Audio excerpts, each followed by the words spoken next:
أعوذ بالله من الشيطان الرجيم. بسم الله الرحمن الرحيم. الرحمن علم القرآن، خلق الإنسان علمه البيان. الشمس والقمر بحسبان، والنجم والشجر يسجدان. والسماء رفعها ووضع الميزان، ألا تطغوا في الميزان،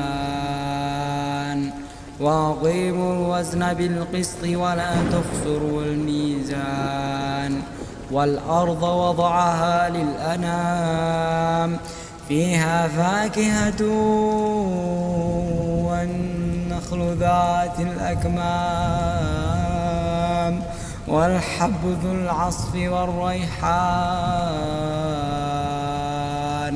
فبأي آلاء ربكما تكذبان؟ خلق الإنسان من صلصال كالفخار، وخلق الجان من مارج من نار. فبأي آلاء ربكما تكذبان؟